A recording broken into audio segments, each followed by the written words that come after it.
gente también, ahora ha venido Juan Carlos, pero vino Roma, que es otra autora. Bien. ¿Y por qué nos llamamos rizomas de Haller? Pues estaréis preguntando, seguro. Rizoma, bueno, sabéis que es una planta con unas raíces que se entrelazan, entonces elegimos esta metáfora porque entendemos que nuestras relaciones también se entrelazan, nuestra manera de relacionarnos es así. Y tejaleno es un acrónimo de las palabras tejiendo alternativas a la monogamia. Entonces, por eso es este nombre. Quería daros las gracias por venir otra vez y también me gustaría recalcar que nos podéis encontrar aquí en el Buñuel, que estamos abiertas a conocer a muchísima más gente, a compartir experiencias, inquietudes, dudas o todo lo que queráis. Y también nos podéis encontrar en Instagram. Ah, sí, perdón, también en redes. Tenemos un blog. Instagram nos llamamos rizoma_tejaleno, creo. Y Facebook también, y creo que ya no tenemos nada más. Sí, el WordPress. El blog es y WordPress. No sé, ya está, ¿qué más? Bueno. Y email, Gmail también, para que no estén en las redes sociales. También tenemos el rizoma_tejaleno@gmail.com. Sí, yo creo que sí. Sí. Vale, pues nada, tampoco vamos a ocupar nosotras mucho más espacio.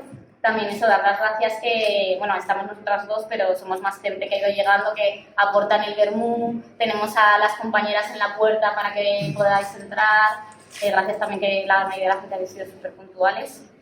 Y nada, y os paso ya a presentar a Juan Carlos, que, bueno, yo simplemente, la verdad es que no voy a decir nada, casi nada del libro ni nada, porque ya va a contar él.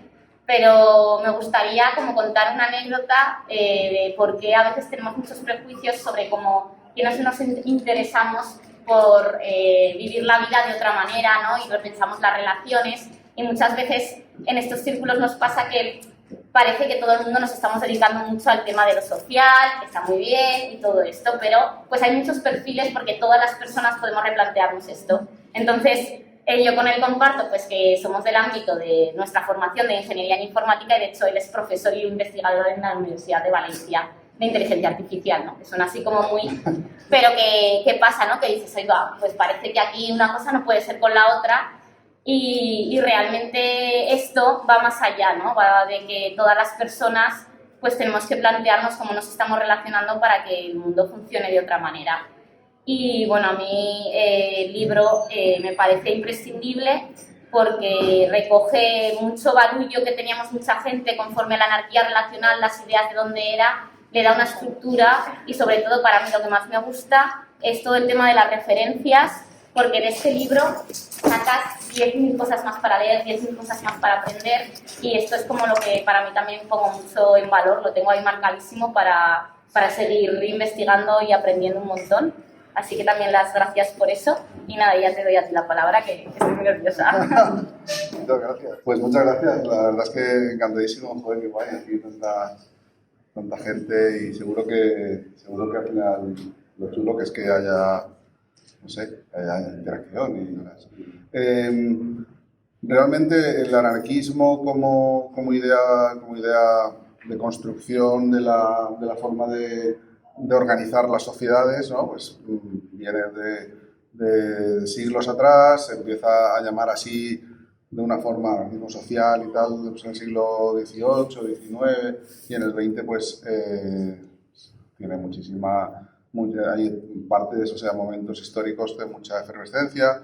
De hecho, en todo el mundo se habla como que curiosamente el único experimento así de tamaño grande y de alcance potente se produjo en España, fue en la Revolución Española, ¿no? de 1935, ¿no? 36, eso es, 36.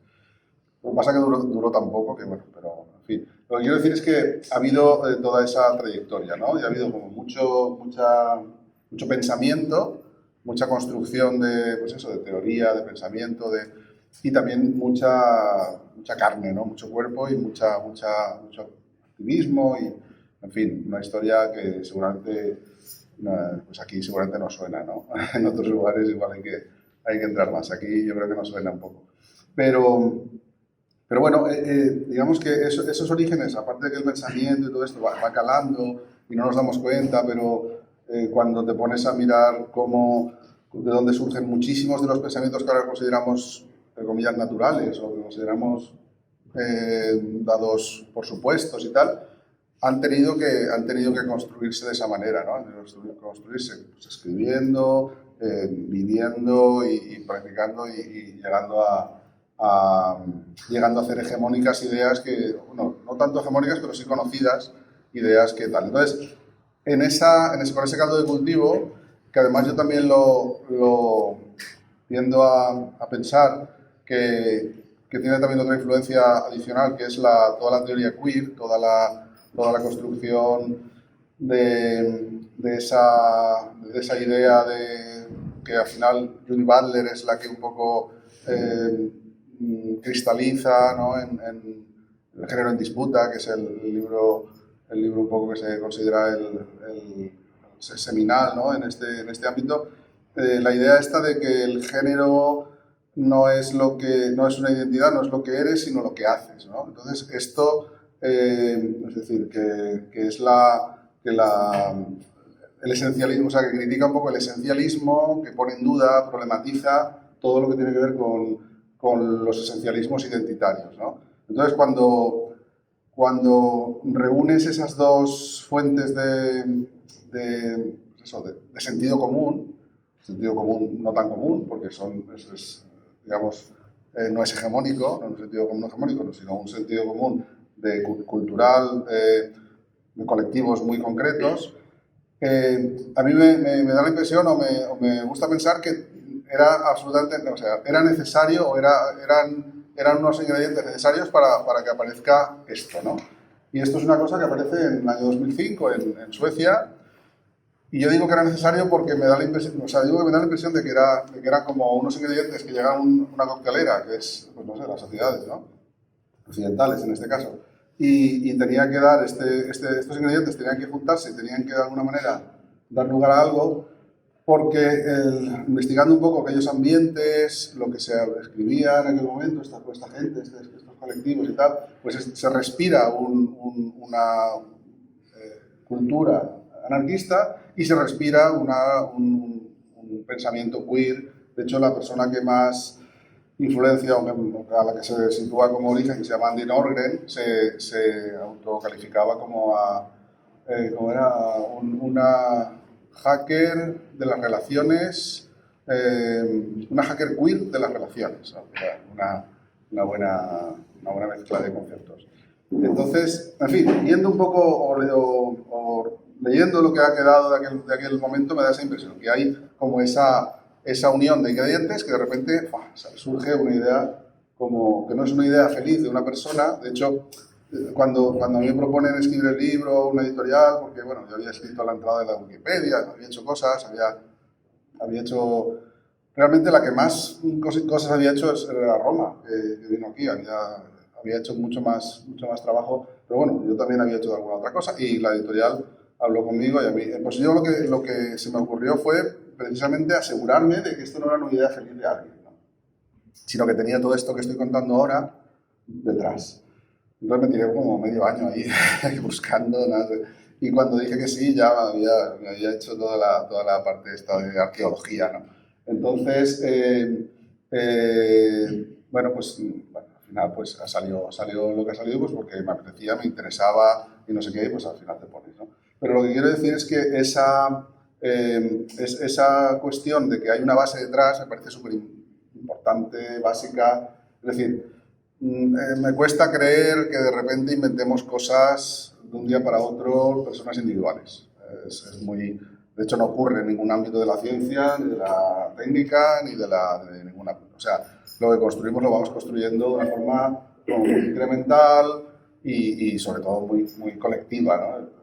Y entonces, esa es la cuestión que quería un poco plantear. Entonces, estos ambientes de los que se respiraba, como digo, un rollo anarquista, bueno, de hecho la descripción, si la veis en el libro al principio, la descripción de la feria en la que yo encontré la primera descripción, o la primera evento en el que hablan Andy Norgren y más gente, es una descripción súper chula, ¿no? Es un ambiente bucólico, no sé cómo. Está escrito en una revista anarquista sueca del año 2005 y está explicado el ambiente y te dan ganas de irte a la feria aquella, ¿no? El césped, no sé qué, te lo explica así. Además, en Suecia en verano, pues supongo que esos 2 meses que tienen los aprovecharán a muerte, no sé, no entrarán en casa. Pues da ganas un poco de irse a aquella isla, una isla en medio del no sé qué. Lo podéis leer porque es guay. Y la cuestión es que lo que se genera, o la idea que aparece, es la idea de ese esencialismo que de forma natural, un poco de forma, mejor dicho, de forma inducida, nos da la impresión de que hay una serie de cosas naturales, ¿no? Porque las vemos tan...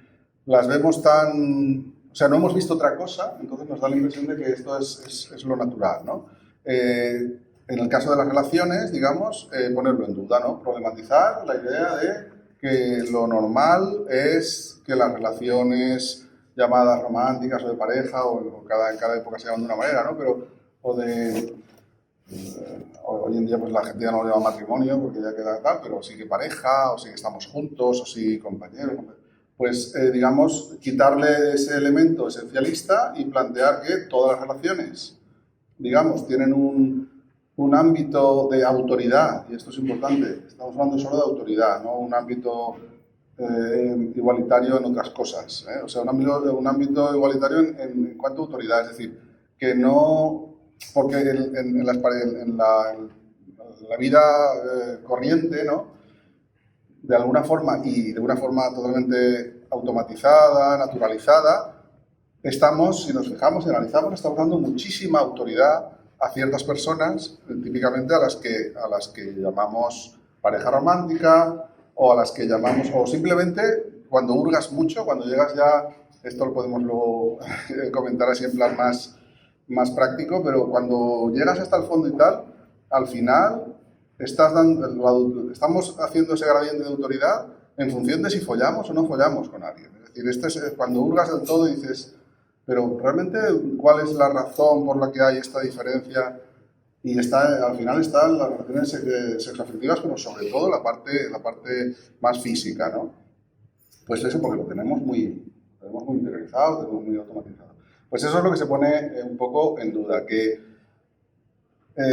esa concesión de autoridad y esa capacidad que damos a ciertas relaciones de condicionar al resto de nuestra vida y al resto de nuestras relaciones, ¿vale?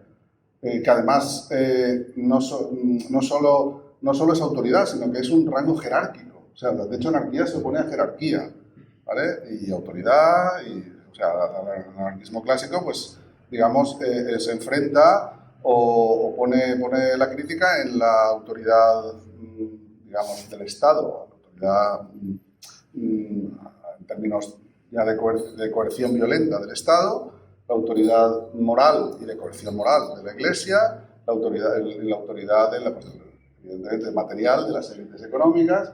Entonces, son los focos de crítica del anarquismo social, del anarquismo clásico, o sea, político. Bueno, político, sí, el clásico, porque políticos son todos. Pero en el caso de la anarquía relacional, lo que se pone en duda es la autoridad que emana de esa forma de relacionarnos, ¿vale? La autoridad que subyace, ¿no? Y la jerarquía que subyace a esa forma de relacionarnos. Es decir, lo mismo que estamos poniendo en duda en el anarquismo, que se está poniendo en duda tradicionalmente, clásicamente en el anarquismo, pues trasladarlo al mundo de las relaciones. Claro, eso lo que genera es una especie de planteamiento revolucionario de abajo arriba en lugar de arriba abajo. Es decir, no estamos poniendo el foco en el origen de la autoridad de estos 3 tipos que decía, moral, político, económico, sino estamos poniendo el foco en las autoridades que estamos aceptando en el día a día, que estamos viviendo en el día a día y estamos naturalizando o entendiendo como naturales y tal, de abajo arriba, ¿no? Entonces, por eso el subtítulo, el segundo título del libro es La revolución desde los vínculos. Y además, tiene gracia también, porque como el desde ese, cuando lo lees rápido, pues, tiende a veces a cambiarse por D, a mí me llama la atención, de hecho lo estaba pensando estos días, creo que no lo he comentado hasta ahora nunca. Sí, porque además ayer fue cuando escuché un podcast de una gente muy guay que se llama Las Cosas del Follar, que lo recomiendo, no hablan de follar, pero se llama así, se ríen por eso, dicen, no hemos hablado de follar, pero llevan ya 7, 8. Bueno, pues en ese podcast, digamos que diferenciaban los tipos de abordaje de todas estas cosas relacionales desde el punto de vista más político o más sistémico, por decirlo, o sea, enfocándonos más a cómo son las cosas a nivel de estructura y de no sé qué, y otra gente que lo aborda más desde el punto de vista vivencial o más de mejorar tu vida, hacer tu vida como más, que está muy bien también, como más excitante, con más aventura, con más tal, que todo. Bueno, como decía Emma Goldman, si la revolución no se baila, no es mi revolución, ¿no? Pues, en fin, aparte del baile también es muy guay. Pero quiero decir que cuando diferencian entre ese abordaje más sistémico y ese abordaje más relacional puro de las prácticas, ¿no? De las conductas concretas, cuando diferenciamos entre eso, me llamaba la atención porque lo que decía del título, ¿no? A veces hay mucha gente que se equivoca al leer y dice la revolución de los vínculos. Entonces, ese abordaje más de las relaciones, de las prácticas, de las conductas, sería la revolución de los vínculos. Pero el libro se llama la revolución desde los vínculos. O sea, no es la revolución solo de los vínculos, sino la revolución en general. Y es un poco pretencioso, la verdad, ¿no? Pero es lo que se pretende, es lo que se intenta, no sé, a ver si por ahí hay algún camino, ¿no? Que siempre son caminos complicados, pero si realmente con ese cambio en nuestra vida cada cotidiana, ¿no? Hay un ingrediente más, o una ayuda más, o una forma más de cambiar realmente el conjunto, porque realmente el conjunto es una mierda, o sea, digamos la estructura social tal y como está, óptima, no parece que sea, no tiene pinta, ¿no? Entiendo. Con lo cual, esos dos abordajes un poco me recordaba, cuando escuché ayer el podcast, me recordaba es muy fácil ese desde cambiarlo por el de, ¿no? Revolución de los vínculos, bien, también, mola, o sea, cambiar los vínculos mola, pero a lo mejor el objetivo, o al menos, por lo menos, la utopía es cambiar, que con ese cambio se consiga a lo mejor, porque desde luego asaltar el Palacio de Invierno cada día está más complicado, no parece que vaya a ser pronto. Entonces, pues a lo mejor con otro tipo de cosas pues vamos ayudando, ¿no? No sé, ahora hablábamos también de un libro que está ahí de Bookchin, en el que precisamente la tesis es la contraria, ¿no? Que cambiando la forma de vivir no vamos a cambiar nada, hay que saltar.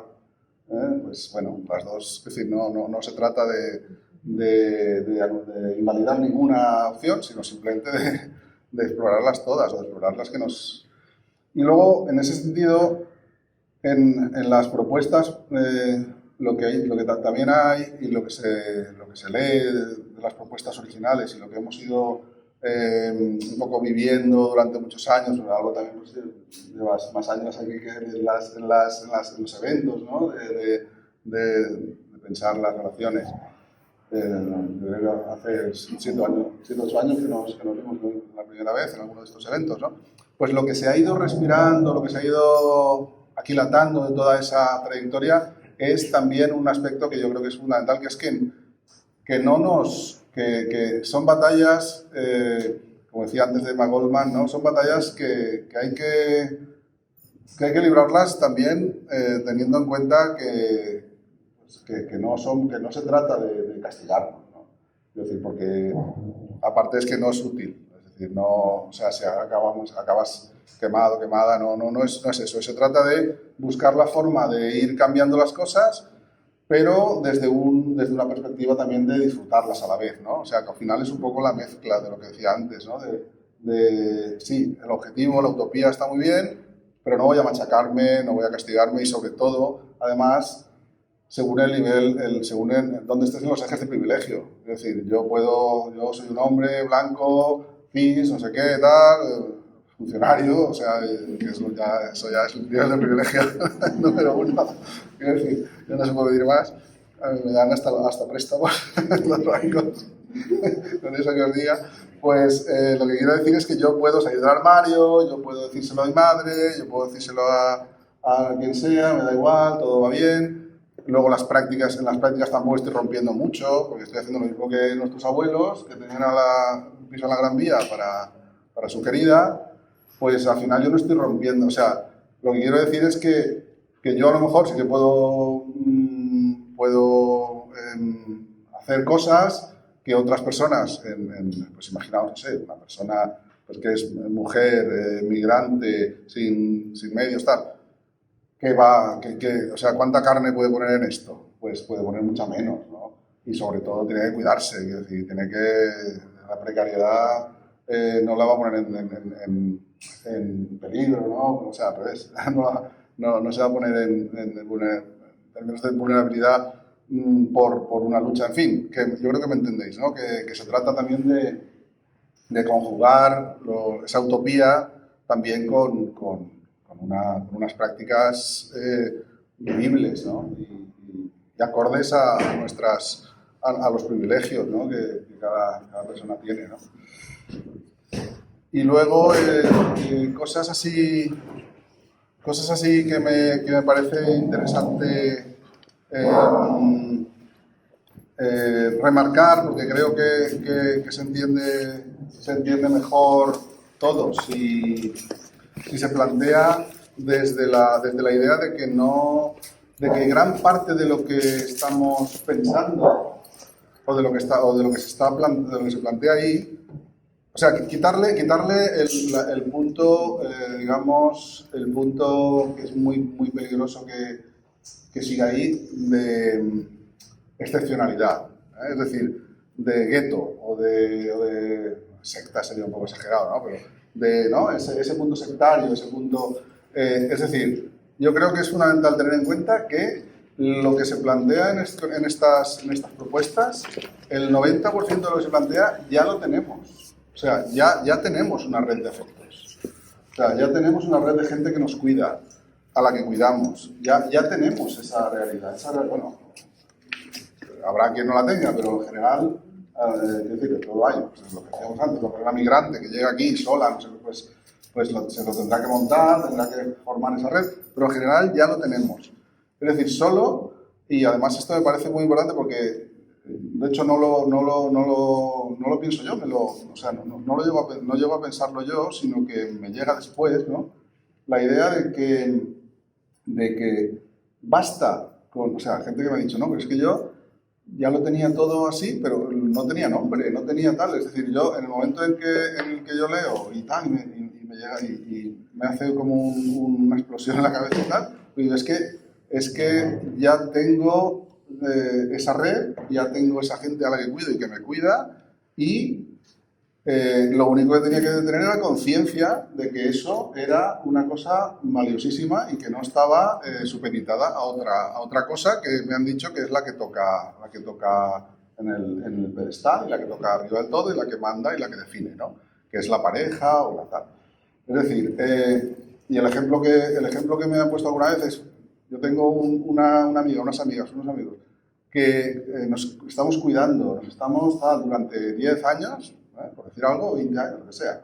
Llevamos 10 años y hay una relación de cuidados, una relación de red afectiva, de red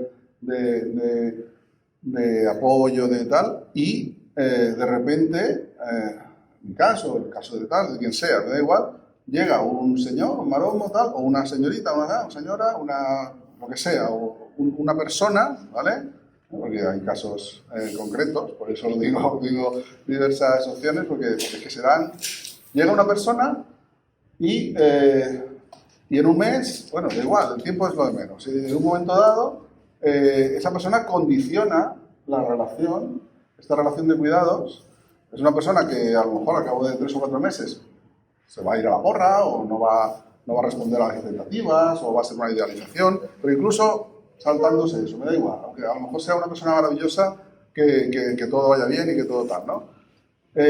Aún así, ¿por qué tiene que condicionar a una persona nueva o antigua? Si es que me da igual, si es que los adjetivos al final es lo de menos. ¿Por qué una persona cualquiera tiene que condicionar en términos de autoridad, en términos de se puede hacer esto, De autoridad en el sentido de poner vetos, de autoridad en el sentido de que incluso, fijaos, cosas que en el poliamor o no monogamia y tal están como muy naturalizadas también, incluso de que te tengan que contar todo, que te tengan que contar no sé qué, que te tengan que dar al final parte de guerra, que te tengan que dar es decir, ¿por qué? ¿De dónde surge? O sea, no estoy diciendo que esté mal y que esté bien, digo, ¿de dónde surge es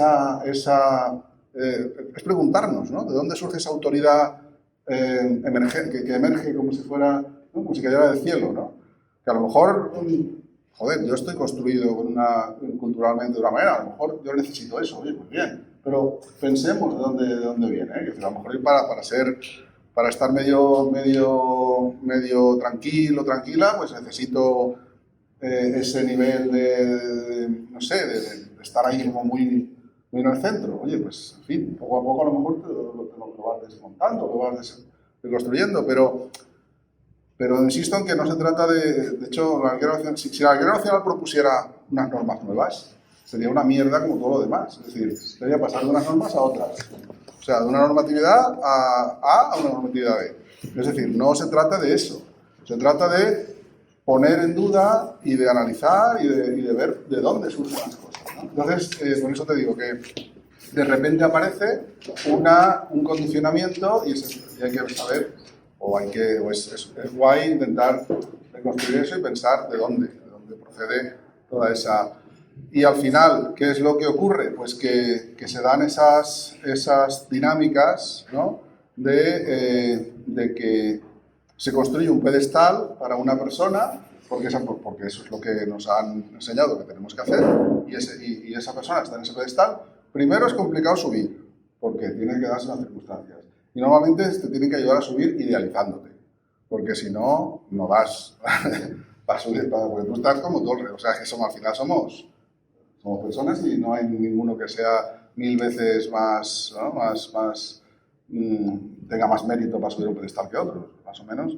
Te tienen que ayudar a subir idealizándote. Luego, además, cuando estás arriba, es la leche. O sea, eres la guardiana o el guardián de la virtud, ¿no? Tienes que estar ahí, no sé qué. Si te caes, la leche es brutal, porque el pedestal es muy alto. Todas estas cosas que puedes imaginar. Entonces, ¿qué hacemos? Pues poliamor, ¿vale? Pues hacemos el pedestal un poco más grande, ¿no? Para que quepan 2 o 3, o 5, o 10. ¿Y qué hemos ganado? Pues encima ahí se pelean y se van a tirar unos a otros. Bueno, el pedestal con 5 o 6, imaginaos bueno, imaginaos, ¿no? Seguro que muchos lo habéis experimentado incluso, ¿no? Y la hostia es la misma, claro, pues la altura es la misma o más. Porque claro, como tiene que haber más gente, no solo lo hacen más ancho, lo hacen más alto. Lo que quiero decir es que es un poco multiplicar las dinámicas que ya seguíamos, ¿no? Y el planteamiento de la Guerra Nacional es romper eso, es decir, pero es muy importante porque hay una confusión muy frecuente, Es muy importante que sí, es quitar el pedestal, dejar a todo el mundo a la misma altura, pero realmente no bajar el pedestal, sino subir a todo el resto. Es lo que decíamos antes, ¿no? Dice, mi red afectiva, oye, pues mi red afectiva tiene absolutamente el máximo, si va de 0 a 10, tiene el 10. Con lo cual, quien llegue también puede que tenga el 10, pero más no hay, ¿vale? Es decir, que quien llegue tendrá un pedestal del mismo tamaño que el resto. Claro, ya no es un pedestal, evidentemente, ya es ¿cómo es esto del teatro, no? Una tarima, ¿no? Ya es una tarima y todos y todas estamos en el 10. Pero en el 10 en términos de autoridad, o sea, y de jerarquía. La anarquía nacional, anarquía se opone a jerarquía, no se opone a amor, no se opone a pasión, no se opone a deseo, no se opone a... Todo eso la anarquía no tiene nada que decir. De hecho, el que piense que tiene algo que decir, pues lo ha inventado. O sea, no está, eso no existe, no es una idea que aparezca ni siquiera como transposición de ningún pensamiento anarquista a las relaciones. No, lo único que aparece es la crítica de la autoridad y de que se condicionen y de la jerarquía. De que se condicionen las cosas por parte de alguien que mande, que defina, que ponga vetos, tal. Entonces, lo que quiero decir es que esa igualación, primero, es hacia arriba, es decir, es al máximo mi red afectiva. Bueno, si a alguien te cae mal, pues le baja la nota, evidentemente. No se trata de que todo el mundo me caiga bien, no es que somos seres de luz ni nada de eso, ¿no? Simplemente somos gente que se plantea que valoremos, ¿no? Esas relaciones que ya tenemos, ¿no? Además, no hay que inventar nada. Pero solo en términos de autoridad y de jerarquía. No quiere decir que tengamos que tener las mismas ganas de ir al cine con todo el mundo de nuestro alrededor. Porque hay gente que vamos al cine y es una pesada que luego siempre no le gusta nada, ninguna película de la que te gustan a ti. Oye, pues contigo no quiero ir al cine, porque siempre ponen peras. O contigo no quiero ir a comer porque te gusta el McDonald's, o contigo no tal, o contigo no me gusta follar, pues porque no, pues yo qué sé, que no apetece, y contigo no, o sea, y luego además lo del sexo también, poniéndolo también un poco al mismo nivel, sin ponerlo en el centro, que es la otra cosa que decíamos antes, ¿no? De que también tiene un valor como que de repente radia a todo su alrededor y es el eje y es el centro. Luego decimos que no, que el sexo es una cosa más, que no, pero en realidad lo estamos como sacralizando, ¿no? Pues todo eso no es, nadie o ninguna propuesta plantea igualarlo, ni homogeneizarlo, ni horizontalizarlo. O sea, si tú tienes un deseo brutal, una pasión enorme en un momento dado por una persona, oye, pues, joder, no te vas a reprimir. Eso no tiene ningún sentido plantearlo dentro de una propuesta que te reprimas tus impulsos, digamos, éticos y con consentimiento y con los límites, etcétera. No se trata de represión, no se trata de intentar horizontalizar, ay, pues que ahora estoy prestando más atención a una persona que a otra, oye, pues porque te apetece, porque estás todo el día pensando en una persona, no tienes por qué igualar eso, es decir, lo tendrás que igualar si tú lo crees porque crees que necesita cuidados a alguien y te estás volcando demasiado en otra persona, pero eso es otra cosa, eso no es, esas prácticas son prácticas cotidianas que no dependen de una arquitectura relacional, ¿no? Esto es un poco el vivir y cuidarnos, ¿no? Pero lo que quiero decir es que mucha gente me pregunta muchas veces, no, pero ¿y cómo consigo yo que me guste todo el mundo igual? Que no tienes que conseguir que te guste todo el mundo igual, que no tienes que conseguir, que eso no es el objetivo. El objetivo es que nadie mande sobre el resto, que nadie te pueda decir, pero no solo que no te pueda decir tú no puedes hacer esto o no puedes hacer lo otro, sino que además no te pueda condicionar ni a ti ni al resto de personas de una forma jerárquica, de una forma, o sea, autoritaria, que las relaciones de poder que siempre existen no se conviertan en relaciones de sometimiento, porque es otra movida, ¿no? Lo del poder, claro, el poder es inevitable, o sea, cada persona tenemos una serie de resortes con los que vivimos y gestionamos y tal, y el resto de personas están sometidas a eso, y tú al resto de personas, o sea, esto es así, pero que no se convierta en dominación, que no se convierta en estructuras jerárquicas, ¿no? Una jerarquía es un poder, digamos, cronificado, sistematizado y, bueno, yo creo que si pensamos en el ejército o en la iglesia, todos entendemos lo que es una jerarquía, ¿no? Pues, y no nos gusta en general, ¿no? Pues esa es la cuestión. Y lo último que me parecía interesante, porque, pues no sé, insisto en que cuando hablo, más que nada, me refiero muchas veces a las últimas cosas que me han llamado la atención que no sé, que se interpretan un poco mal o que se interpretan de una forma que no me parece sana luego en las vivencias, ¿no? Y era, lo que quería comentar, lo último era respecto a, estaba diciendo que la autoridad y la jerarquía, exacto, y... Poder practicar. Exacto, pues en cuanto a la jerarquía, bueno, cosas sobre la comunicación también, en fin, hay un montón de elementos. Hay un capítulo que comentábamos ayer, que es el capítulo 4, donde un poco yo me obligo a aterrizar todo esto. Es decir, todo lo que he contado un poco es el marco utópico, el marco basado en un pensamiento que luego se convierte en esta gente plantea como esa transición, esa transposición del mundo de la política arriba abajo al mundo de las relaciones de abajo arriba, ¿no? Y cuando se hace esa transposición, digamos, la cuestión es que todo eso configura un marco. Y ese marco se puede quedar ahí, ¿vale? Pero, claro, no tiene mucho sentido que se quede ahí. Lo que tiene sentido es plantear digamos, a los aspectos ya aterrizados, ¿no? Cómo lo hacemos, la gente cómo lo ha hecho, cómo sale cuando haces esto, cuando haces lo otro. Entonces, por eso yo digo, en un momento dado, yo digamos que me sentí en la obligación, además hablando con la gente y tal, de escribir un capítulo en el que se aterrizara todo eso. Claro, el capítulo empieza como pidiendo perdón durante 3 o 4 páginas, ¿no? Porque claro, al final,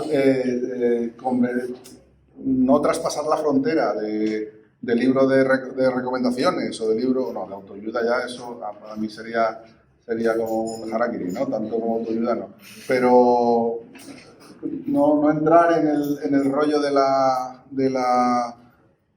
consejo, del tal, que además pues es muy complicado, ¿no? Aterrizar sin caer en ese barro es complicado. Entonces, pues, como comentábamos el otro día, pues que yo estuve ahí un mes sin dormir, y ¿cómo abordaré esto? Y al final pues ha quedado como ha quedado, lo podéis juzgar vosotros, ¿no? Pero hay un capítulo que es el 4 no, el 5, ¿no? Eso es, el 5, ¿no? Y en el que se habla, lo que quería decir antes, ¿no? En el que se aterriza un poco, claro, pues hay muchas páginas, ¿no? Pero por resumir, ¿no? Por resumir sería un poco la propuesta aterrizada de todo lo anterior, sería que una manera de complicar las dinámicas que tienen más que ver con la tiranía, con la autoridad, con esto que hablábamos, de complicarle el discurso a nosotras mismas, cuando lo vamos a hacer sin querer, sin darnos cuenta, y a los demás cuando nos lo quieren hacer, es cambiar un poco el discurso, huir un poco de esta cuestión muy capitalista que es evidente, que es normal en la que caigamos, porque estamos rodeados todo el tiempo de esa realidad, que es la de los acuerdos, los pactos, los consensos, que suena muy bien, lo de consensos, acuerdos y tal, y es necesario, pero pero claro, al final los acuerdos, los contratos, las transacciones, que es lo que estamos haciendo todo el día, suponen una autoridad. Es decir, yo siempre pongo el mismo ejemplo, ¿no? Imagínate que yo ahora te digo, oye, pues vamos a acordar, vamos a consensuar a dónde te vas de vacaciones tú en Pascua, ¿no? Y tú dirás, ¿qué tienes que decir? Que vamos a consensuar ahí, ¿no? Claro, porque no tengo nada que decir, ningún poder, ¿no? Sobre dónde os vais de vacaciones vosotros, ¿no? Vosotras. Porque no tengo nada que decir. Ahora, si fuera una cosa, decir, vamos a consensuar a dónde nos vamos de vacaciones juntos. Entonces sí, claro. Pero es que muchas veces las transacciones y los acuerdos a los que se llegan son del primer tipo. Vamos a acordar qué noches puedes salir tú por ahí, por decir una tontería, ¿no? O en qué términos puedes tú conocer a otras personas, ¿no? Eso es lo mismo que decir, vamos a negociar a dónde te vas tú de vacaciones. Otra cosa es si tenemos una casa, una habitación, un no sé qué, pues ahí sí, evidentemente, tenemos que acordar quién entra, quién sale, no sé qué, porque es de los dos, ¿no? Pero sobre la otra persona, sobre el cuerpo, el tiempo, el pensamiento, el no sé qué de la otra persona, el acuerdo exige un poder sobre el otro para llegar. Entonces es muy fácil caer en esa digamos, dinámica transaccional, ¿no? Entonces lo que yo planteo, el aterrizaje que más me cuadra de todo ese planteamiento teórico y tal, es intentar construir nuestro mundo relacional con base en 2 cosas que son los compromisos personales, y ahora lo explico, y los límites también personales. Las 2 cosas serían personales, o sea, es muy importante la segunda palabra, el adjetivo, ¿no? Compromiso significa que muchas veces anarquía y compromiso está como al revés. No. Anarquía, igual que muchas otras cosas, están basadas en el compromiso. Anarquía política, me refiero. El compromiso es fundamental. Sin compromiso no llegamos a ninguna cosa colectiva, no llegamos a ningún lado. Entonces, aquí igual, o sea, aquí los compromisos personales significa que yo, en función del contexto, de 1000 cosas, de no sé qué, me comprometo a esto. Es una cosa que surge de mí, no surge de mí porque viene el Espíritu Santo, sino porque estoy viendo que a lo mejor tú necesitas esto, tú necesitas lo otro. Evidentemente, no es una cosa que me venga a mí la iluminación, sino que en función del contexto, pero yo veo que tú tienes estas necesidades y que la otra persona y tal, y que el colectivo tiene estas necesidades, o parte de una persona, otra, lo que sea, ¿no? Igual si es colectivo, si es personal, si es eso es tan amplio que cada caso y cada momento, cada día, cada hora es distinto. Pero bueno, al final, yo me comprometo a hacer tal cosa, ¿vale? Y, por otro lado, los límites personales. Es decir, a mí no me puedes hacer tal cosa o a mí no me puedes tocar este dedo, pero este sí, ¿vale? Me da igual tampoco me da igual que sea un capricho o una cosa arbitraria, ¿no? Habría que hablarlo todo, pero bueno, por poner un ejemplo tonto, ¿no? Entonces, de hecho, muchas veces en estos eventos se hacen talleres de consentimiento y son muy curiosos porque, por absurdo que sea el límite, si tú pones un límite y lo vulneras, te jode hasta lo más grande, ¿no? De tontería que el límite era una chorrada, oye, pero era un límite, ¿no? No se puede. Pues es eso, ¿no? Con esos dos componentes, a ver, se puede hacer lo que sea, porque al final podemos darle la vuelta a todo y no digo que sea seguro ni que sea una garantía de nada, pero con esos dos componentes, si te quieren someter a un proceso de cronificación de las situaciones de poder y tal, se les ve el plumero mucho más fácil. O si lo intentas hacer tú mismo te ves tu plumero mucho más fácil. Es decir, pero porque tú, no, pues mira, yo me comprometo, o sea, yo te voy a poner un límite, que tú no tal, ¿no? O sea, un límite no puede ser que tú tal. O sea, el límite tendrá que ser que no puedes hacer algo a mi espacio, a mi tiempo, a mi tal. Entonces, puedes buscar el sofisma, puedes darle la vuelta, intentar llegar a unas dinámicas de tiranía sobre otras personas, de poder sobre otras personas, de autoridad, de condicionar, lo que decíamos antes, ¿no? Pero ya se te ve un poco más el plumero, ¿no? Ya es más difícil, ¿no? Entonces, con compromisos personales y límites también personales, las dinámicas a las que se llega se parecen más a lo que sería el marco este, ¿no? Y luego, dentro de esas cuestiones, pues ya aparecen un montón de cosas como la comunicación, como en fin, mil aspectos de detalle que también pues, se analizan un poco y se ve pero siempre recurriendo a lo mismo, al tema de la autoridad y al tema de la tal. Pero esto no significa al final que haya y es muy importante también poner en la balanza la otra fuerza, ¿no? Que es que no estamos hablando en ningún caso de individualismo, porque si hablamos de individualismo estamos, digamos, vulnerando el concepto. Por eso lo de compromisos y límites, ¿no? Y en ese sentido, el último ingrediente y luego ya hablamos que ya estoy que sea afónico, ¿no? La cuestión es que el último ingrediente que creo que hay que resaltar, que me parece muy interesante, es el concepto también que recojo de otros lugares. Todo lo que recoge está en otros lados, yo no he inventado nada. Pero me parece muy interesante el de reciprocidad indirecta, que tiene que ver con esto que decíamos, ¿no? Compromiso, límites y la reciprocidad. Normalmente hay quien dice, no, es que el amor es incondicional, tú tienes que dar y no esperar a recibir. Una mierda. Todo lo que no recibes te lo estás apuntando en un papelito y al cabo de 6 meses vas a decir, oye, que yo te hice un masaje cuando te dolía el brazo y a mí ahora me duele el otro brazo, ¿no? Quiero decir que la realidad es un poco que esperamos que, si estamos cuidando, esperamos que nos cuiden. O sea, eso del amor incondicional, pues igual en el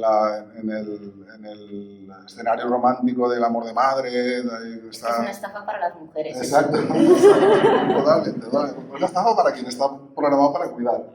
Claro, pues entonces, bueno, es que todo el resto, todo es una estafa para las mujeres, ¿eh? No solo esto, todo lo demás también. Y eso es otro tema también importante, que haya un trabajo de género súper potente, porque cuando estamos rompiendo normatividades, lo que aparece es una cosa que siempre ponen más vulnerabilidad a quien estaba ya con toda esa programación de vulnerabilidad puesta. Pues la reciprocidad indirecta lo que plantea es que lo que tú esperas, o sea, que efectivamente tú tienes que esperar, o sea, es que además no solo es que esperas que te cuiden, es que necesitamos que nos cuiden, porque somos vulnerables, es que un día estamos malitos y eso es así, o sea, el que no lo tenga en cuenta, pues ya le llegará el día que lo tendrá en cuenta, ¿no? Que no puede funcionar nada si no hay esa. Pero claro, la reciprocidad que nos han vendido o que tenemos programada hasta ahora es una reciprocidad uno a uno, individualista al final, ¿no? Pero estamos, pues, hoy por la base hay refranes, hoy por ti, mañana por mí, en fin, un montón. Lo que se plantea como transposición, como decía antes, del anarquismo a las relaciones, en este caso sería la reciprocidad indirecta, que es, vale, yo voy a cuidar a la gente, a mi red, a lo que podría ser una red más o menos extensa, eso ya, insisto en que no se trata de dar recetas, porque luego cada problemática es tan distinta que dar una receta es ridículo al final, ¿no? Pero bueno, el tipo de red que sea, lo que sea, tú estás cuidando, tú estás aportando, ¿no? El anarquismo clásico, la frase así que tiene 200 años es la de cada uno sus capacidades y a cada uno según sus necesidades, ¿no? De cada uno según sus capacidades y a cada uno según sus necesidades, ¿no?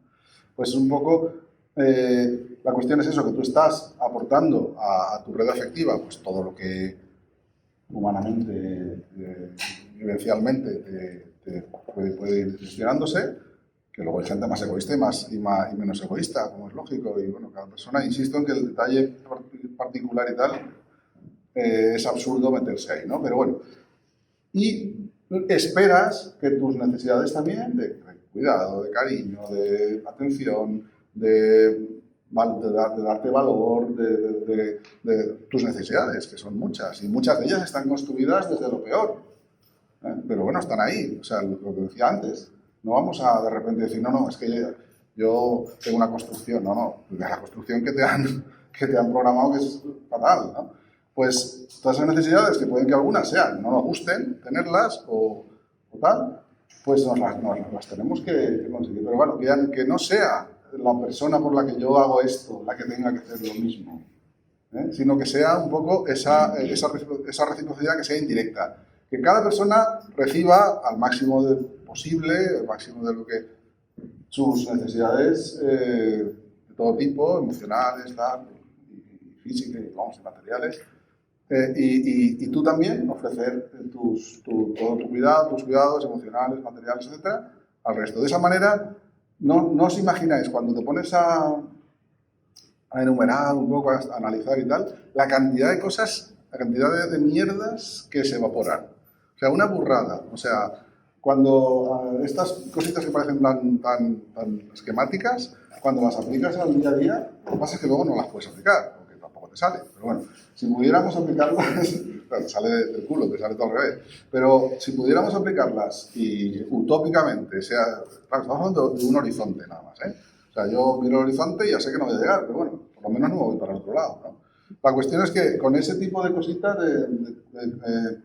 de límites, compromisos y este tipo de reciprocidad menos de dos en dos o menos de tal, teóricamente cuando analizas muchos de los conflictos que te cuentan y tal, bueno, desde que tengo libros soy el oráculo de Delfos, un montón de movidas. Dices, bueno, no te va a servir para nada, pero fíjate si consiguieras esto, ¿no? O sea, lo de resolver, de hecho yo siempre digo que la guerra al final no resuelve nada, lo único que hace es generar más preguntas que respuestas. Pero bueno, por lo menos tienes un horizonte, ¿no? Y dices, bueno, pues si al final de alguna manera poco a poco consiguiéramos, no, y además os aseguro que con la edad sí que poco a poco dices, bueno, pues si miro 10 años atrás, sí que he mejorado en algunas cosas. Sigo en la mierda, pero he mejorado un montón. Ahora huele un poco menos. Pues eso, que esa es un poco la cuestión, que son herramientas y tal, surgen de ese marco teórico, se transponen a la realidad y se hace lo que se... O sea, el marco teórico es el 100%, la transposición es el 50% y luego lo que conseguimos es el 1% y ya hemos avanzado bastante. En fin, pues no sé, yo me gustaría... Sí, hemos pensado, bueno, primero una cosa que se me ha olvidado decir antes, es que tenemos al compañero de La Montonera, que es una nueva librería en la ciudad, que está en la calle... San Pablo. A la altura de la Segunda Avenida. Compañero. Entonces, que tenemos tanto los libros como otros que ha traído relacionados con el tema, tanto del anarquismo, feminismo, LGTB, distintas formas de afectividades, eso que luego podemos pasar por ahí. Y luego también habíamos pensado así como una dinámica que vamos a pasar. A ver, no es una dinámica de que nadie va a tener que hacer nada que no quiera, que además esto se le prometió a mucha gente que va a venir aquí y nadie va a tener que partir. Simplemente es como para dar espacio, primero, porque nos puede dar vergüenza, segundo, porque siempre somos las personas, y me incluyo, pues eso, que estamos más acostumbradas a hablar en público, que a lo mejor podemos poner en participar y no nos gustaría solo eso. Entonces vamos a pasar esta tacita con papelitos y podéis meter dentro preguntas. Y podemos ir hablando y tal, pero luego las recogeremos, veremos si hay algunas en común y las haremos así en voz alta para quien no se sienta cómoda o cómodo, pues teniendo que hablar en voz alta. Y luego pues vamos viendo cómo fluye también un poco, pero eso, que esta dinámica la solemos hacer muchas veces, incluso a veces hacemos polipicnics y cosas así para hablar y siempre es muy interesante porque es una manera. Entonces nada, vamos pasando esto y mientras también podemos ya seguir hablando si alguien ya se atreve a hablar en voz alta, pero por dar también espacio a otras personas. Y luego, bueno, ya voy a empezar hablando yo. No, pero simplemente que comenta también para que conozcamos que en el Estado se están haciendo cosas muy interesantes que en estos eventos que hice, que nos conocimos, que parece muy misterioso y entonces no voy a contarlo, que es que en los países catalanes hacen un encuentro que se llama ISAMS, que es una desconferencia que tiene los ejes de plantearse las relaciones, pero también el LGTB, feminismo y también es en catalán. Y ahí es donde coincidimos y entonces es una desconferencia que es muy interesante y además así podemos hablar también, no sé si se hará en Valencia este año, porque ocurre también en otros sitios. Una desconferencia es un encuentro en el que tú vas y no hay unos conferenciantes, sino que las propias personas que vas propones las cosas que hacer y puede ser que pues, seas experta simplemente que dices, oye, mira, yo quiero debatir con cómo gestionar las vacaciones, por ejemplo, pero también se hablan de otras cosas, quiero decir, hablas, pues en esto se habla de gordofobia, de muchas cosas que están relacionadas con cómo nos relacionamos. Y es muy interesante porque justamente para mí también tiene mucho que ver con la anarquía y cómo hacer las cosas de manera distinta, que es romper esta cosa de la persona experta y el resto, porque todo el mundo podemos aportar, ¿no? Obviamente, si alguien se ha formado durante mucho tiempo sobre algo, pues puede participar más y puede aportar más, pero todo el mundo podemos seguir construyendo esto. Entonces, esto a lo largo del Estado hay bastantes encuentros. Se suelen llamar Open Cons. Y en Valencia había uno que no se sabe si va a salir este año, y también hay una en Madrid. Entonces, bueno, que si por ahí buscáis Open Con, es este tipo de, se llama conferencia, que en inglés es Open Conference.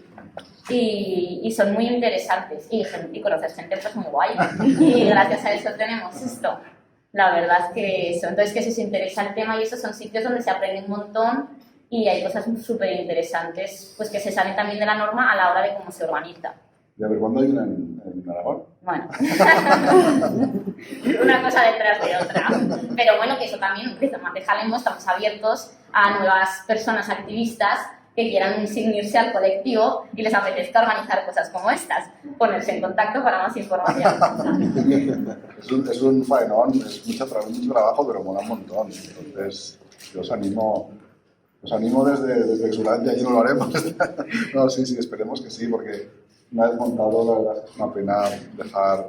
Pero es difícil porque requiere una convivencia y ahora encima con todo el coronavirus, por ejemplo, este año ISAM es en Cambrils y es en una casa de colonias, que son campamentos, o sea, tú duermes en literas y todo.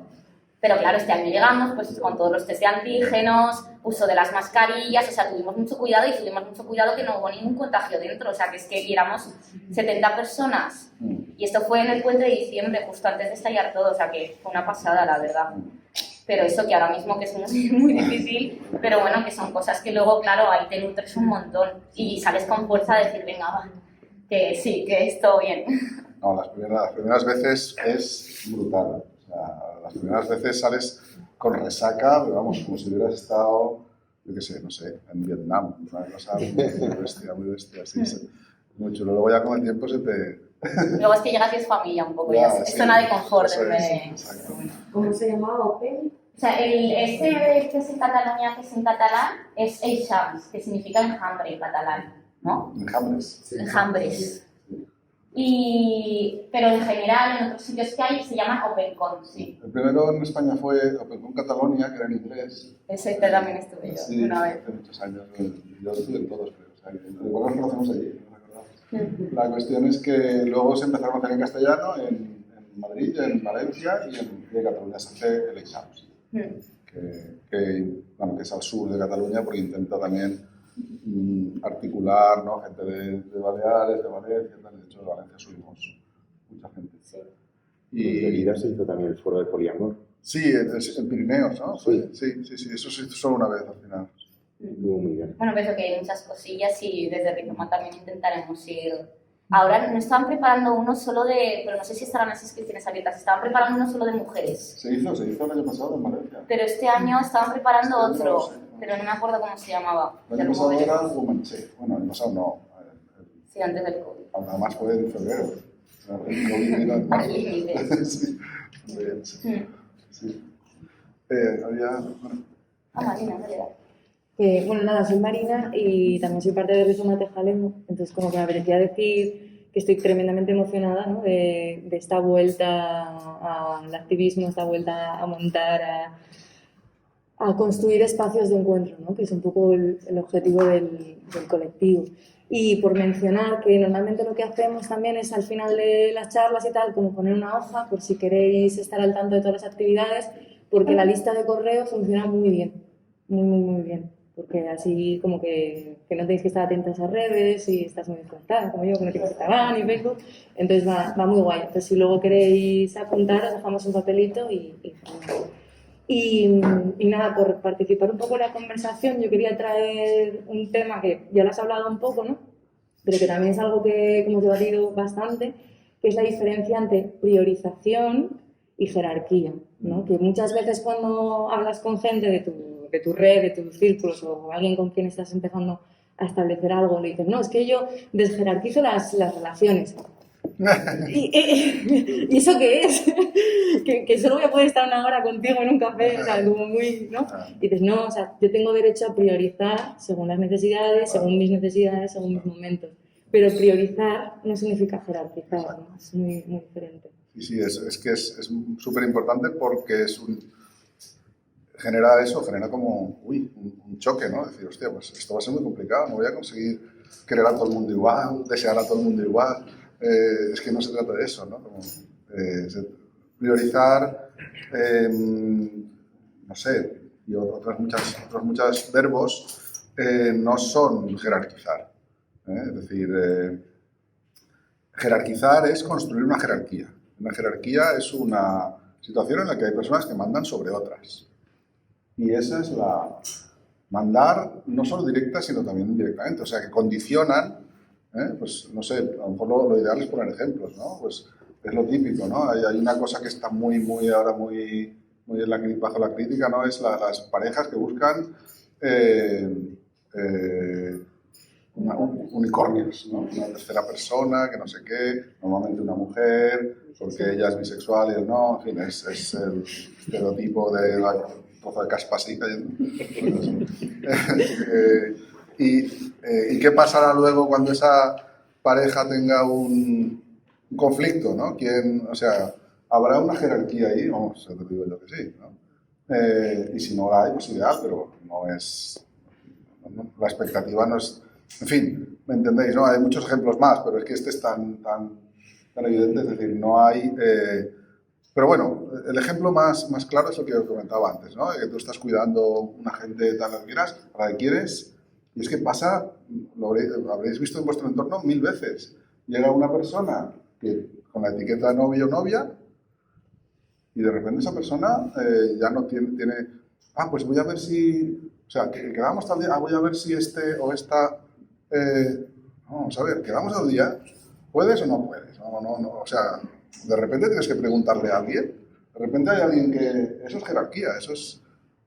Ahora, oye, es que estoy súper enganchada tal y me apetece, y este mes, esta semana, la he dedicado a... Pues bien, si realmente es una...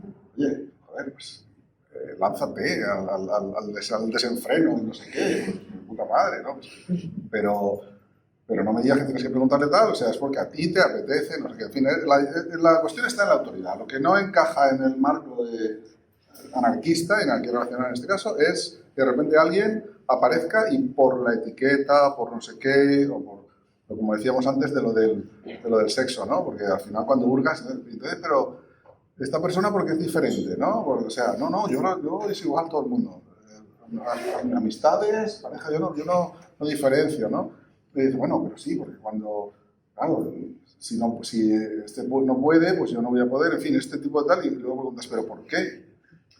Hombre, pues porque, claro, porque tenemos somos pareja, ya, pero ¿qué significa ser pareja?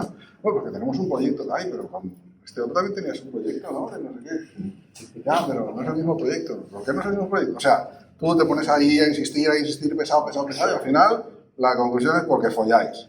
O sea, y punto. O sea, y olvídate, no digo que sea siempre 100% de los casos así, pero vamos, el 99. hay pocas excepciones. Entonces, ese es el motivo fundamental, pero luego la realidad es que, o sea, que la priorización no tiene sentido en el sentido de los gustos, las ganas,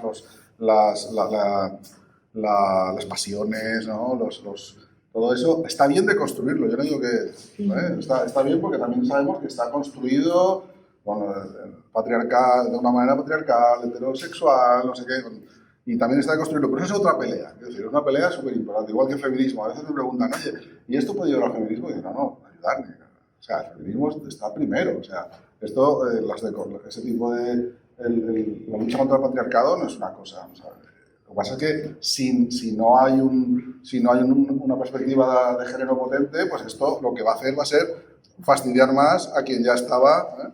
Que esto es una cosa que Andy Norgren, la persona que propone todo esto, lo deja muy claro, lo que llama la tiranía de la falta de estructura, ¿no? Es decir, cuando tú quitas la estructura, es la típica crítica del anarquismo individualista, ¿no? Vamos, si quitas al Estado, la gente que depende del colectivo, bueno, si quitas al Estado pues, y pones otra cosa, pues más horizontal, guay, pero si lo quitas así ya está, ¿qué va a pasar con la gente que depende, ¿no?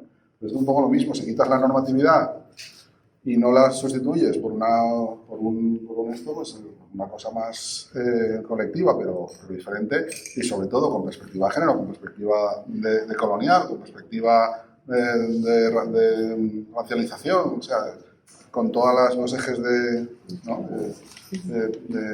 sometimiento por ahí bien controlados, vas a ir a peor, ¿no? Es un poco... Mira, sí, bueno, perdón, es que viene el caso, ¿eh? Ahora te guardo la palabra. Bueno, vamos a pasar la taza otra vez para que podáis meter pelitos, insistimos. Pero es que justamente el que he sacado, que sí que habían puesto, dice, podemos comentar algunas de las consideraciones que pueden surgir en cuanto a la desigualdad de género y feminismo al poner en práctica o intentarlo la anarquía relacional. Pero nos dice, por eso perdona que te he interrumpido, porque alguna anécdota o pensamiento al respecto, como parece que nos están cuestionando poder aterrizarlo un poco más como nuestra práctica, todo esto que estamos diciendo, ¿no? Sí, anécdotas en muchísimas, pero hay una cosa que no es anecdótica, sino que es histórica, que es qué pasó en los años 60 con el amor libre. Pasó justamente eso, que no había para nada ninguna base de análisis del patriarcado, del feminismo, etcétera, o no la había suficientemente. Y los testimonios son muy claros, o sea, personas mujeres construidas en los años 50, imaginaos, y ahora tenemos la mochila que llevamos, imaginaos una mujer construida culturalmente en los años 50, que de repente el eslogan sea, si duermes 2 veces con la misma persona, estás apoyando el sistema. O sea, te mueres. Te mueres. O sea, eso ya no es una normatividad, eso ya es una losa, ¿no? Para personas que tenían que construir tantas cosas que no puedes. Pues es un poco, eso no es una anécdota, eso es un marrón que afectó a millones de personas, ¿no? Y hoy en día, pues, no sé, si tenéis vosotros otras anécdotas, mejor que así cambiamos de voces, ¿no? Pero bueno, y luego, o si acaso primero... Sí, te damos, y vamos contestando así, aunque sea un poco caótico. Pero ir pensando anécdotas que tengan que ver con esto y luego... Podemos compartir. ¿Podéis repetir la pregunta? Así, la pregunta es compleja. Sí, lo voy a leer literal. ¿Podemos comentar algunas de las consideraciones que pueden surgir en cuanto a desigualdad de género y feminismo al poner en práctica, o intentarlo, la anarquía relacional. Y luego pone quizás alguna anécdota o pensamiento al respecto. Ahí lo dejo. O sea, que ese eso, pues esto también vamos compartiendo. Ya, perdona por haberte... No, tranquila. No, que primero gracias, que me ha encantado, que no sabía lo que venía, no conocía el concepto, o sea, como tal, ¿no? Así, las palabras. y me surgen algunas dudas, ¿no? Entonces, ha habido un momento que has comentado el tema del poder, que siempre hay poder, tal cual, y yo creo que el poder al final es el que tú quieras darle a las cosas. O sea, existe en la medida en que cada una pues le da poder a la otra persona o a otras relaciones o al colectivo. O sea, que cada uno se marca sus límites, ahí entra el tema de los límites, ¿no? Y esto me ha luego llevado a decir, oye, últimamente cada vez veo más sitios de BDSM. Y conozco ciertas personas porque han tenido cierto contacto con eso. Y al final en estas relaciones que pueden parecer muy basadas en la dominación, ¿no? Sin embargo, hay una aceptación explícita de lo que cada uno, de los límites de cada persona, ¿no? Entonces, claro, ¿cómo encaja, o sea, cómo ves esta, digamos, no sé si decir explosión, pero sí se está poniendo de moda más, ¿no? Quizás es... Sí. Y luego la otra cuestión era en cuanto a las relaciones paterno-materno-filiales, ¿no? ¿Cómo encajan en la anarquía relacional? Si también, digamos, tiene algún enganche o... Claro. Sí, pues bueno, lo del BDSM es curioso porque de aquí justo un mes, creo que es, el 5, bueno, menos de un mes, tengo una presentación en un espacio BDSM del libro y estoy dándole vueltas y ya desde que me lo... Y es curioso, sí, pero vamos, lo tengo que investigar mucho aún, un mes. Pero sí, es interesante porque, de hecho, tengo un libro que lo tengo que rescatar, que lo leí hace bastantes años, a 4, 5, 6 años, que se llama Power Dynamics in Polyamory. Es muy... que yo creo que apenas ha circulado. También es un tocho, un ladrillo ahí. Este es un ladrillo gordo, pero aquí... y claro, lo que pasa es que recuerdo poco, ¿no? Porque, claro, los libros se te van borrando. Pero lo que se me quedó un poco sí que es verdad que en el BDSM se explicita toda esa cuestión de la relación de poder, de las relaciones de poder y de dominación. Entonces, creo que tiene mucho valor hacer explícitas esas cosas.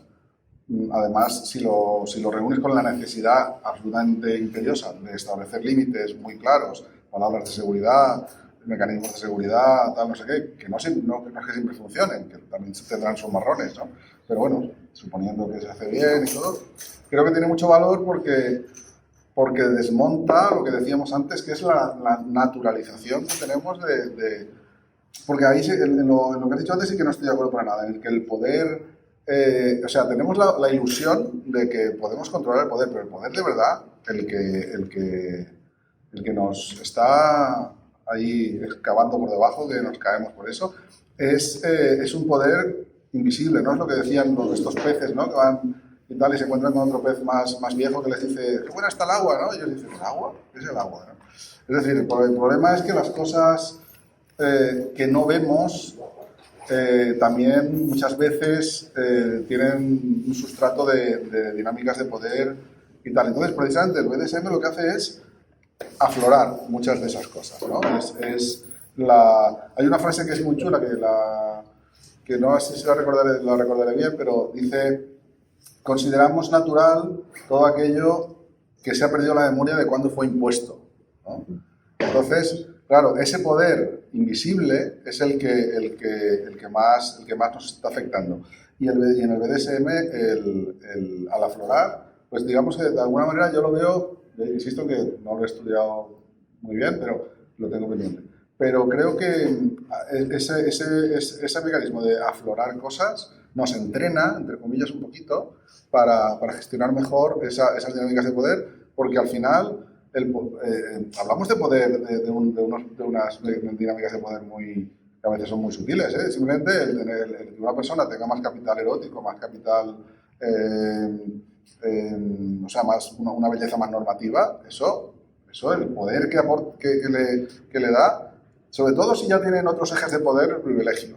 Porque si está, si, por ejemplo, una persona eso, racializada, no sé qué, tal, el capital erótico funciona al revés, la hipersexualiza y al final acaba dando más problemas que beneficios, ¿no? Pero cuando estás en el privilegio hacia al revés, pues el capital erótico te beneficia. En fin, que es tan complejo, tan sutil y tan invisible, tan invisibilizado por nuestras dinámicas que aflorarlo con cosas como el BDSM me parece interesante. Y luego, Un momento, Xavi, sí, justamente te voy a dar, porque justamente dos preguntas de las que nos han hecho vienen sobre el tema, porque has dicho de paternofilia, te refieres a la crianza, ¿no? O... Sí, bueno, las relaciones paterno-maternofiliales. Sí, pero que no sabía si te referías más a cómo son nuestras relaciones con las familias de origen, o sea, nosotros hacia nuestros padres, o cómo se configura todo esto cuando criamos. Pero aquí hay dos preguntas que sobre esto. Dice, los proyectos de cocrianza o de propiedad compartida desde la anarquía relacional viables sin acuerdos. Y el otro también va por el mismo, dice cómo encaja la crianza en la anarquía relacional. Este es un tema muy top también en los encuentros estos que vamos, siempre hay alguno que... Claro, y además es un tema que yo desconozco mucho. No tengo una familia de origen, y con la familia de origen sí que hay unas relaciones muy potentes de poder invisible, muy invisibilizado, pero muy potente, que de repente dices, hostia, yo estoy súper mediatizado, ¿no? por mi familia de origen, cuando en principio todas mis ideas son tal, y yo la única persona facha con la que tengo contacto es mi tío. Oye, y lo quiero un montón, o sea, pero no quiero a nadie más. O sea, yo se acerca alguien así en medio de box y, o sea, es que es como un electrón con otro, ¿no? O sea, no caemos en la misma órbita. pero por eso digo que hay unos mecanismos muy raros. Y con la crianza, lo de los acuerdos al final, claro, los acuerdos sobre cosas comunes son evidentemente no son necesarios, sino que son imprescindibles.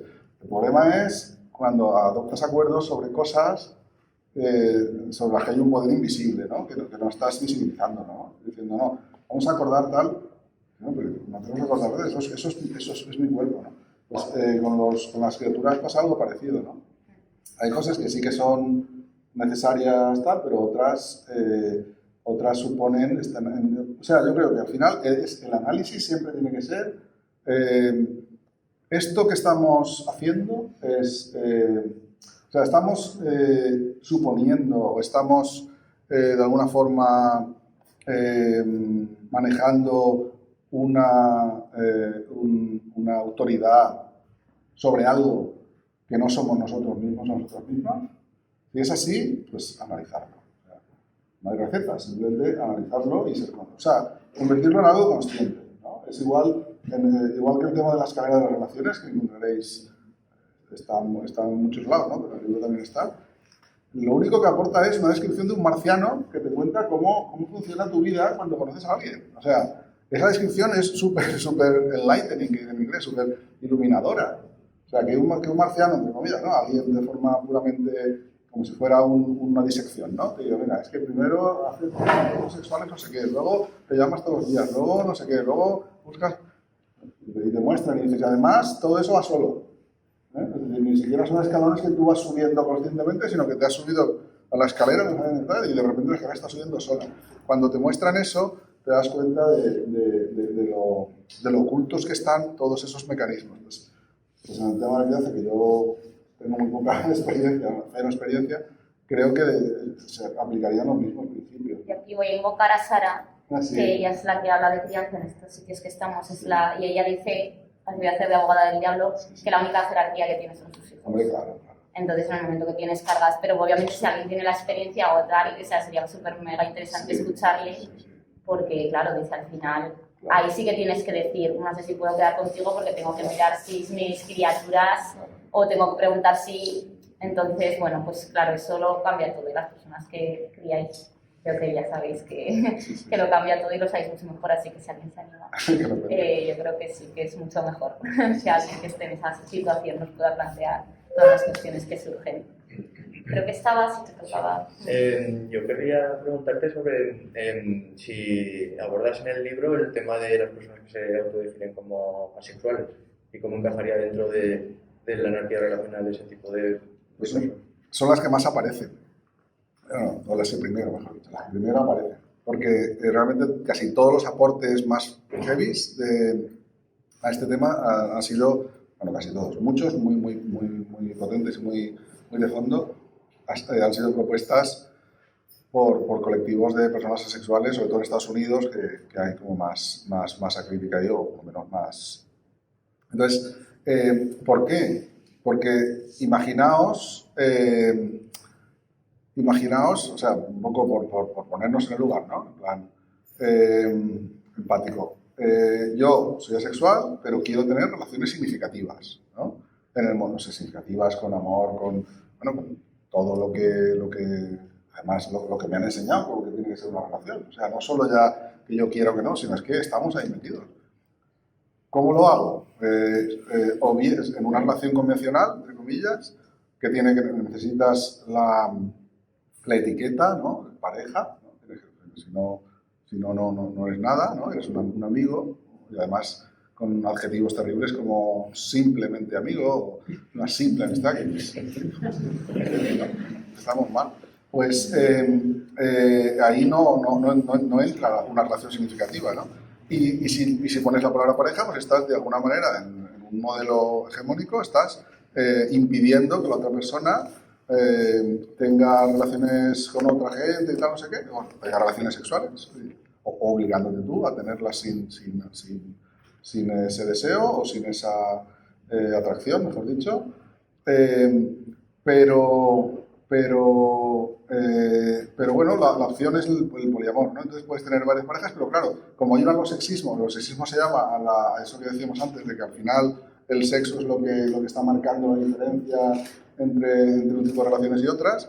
Como el sexismo está hiperpresente, pues tú planteas una relación poliamorosa y claro, con estas personas follo, con esta no, pues acaba generándose también, en fin, que por eso en la teoría y en muchas de las vivencias que se han, estoy hablando desde el principio, o sea, los primeros años, venían de esos colectivos porque claro, es una forma de vivir o de plantear relaciones que te permite construir relaciones significativas sin necesidad de cumplir todos los requisitos de las relaciones hegemónicas convencionales. Y justamente el siguiente papel es que esto está planeado. ¿Qué conexión? No, porque nos dice, me intriga el origen de la influencia. Ahora vemos la influencia de qué, que a mí luego viene.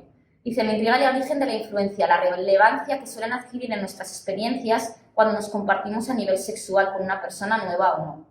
¿De dónde vienen esas dinámicas que tenemos tan interiorizadas de poner esto lo añado yo, ¿no? De poner el sexo en el centro? Pues justamente es lo que estamos, ¿de dónde viene eso? Porque es...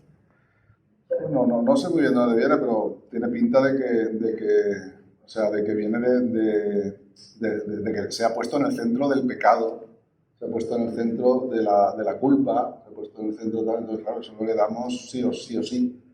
O sea, la religión...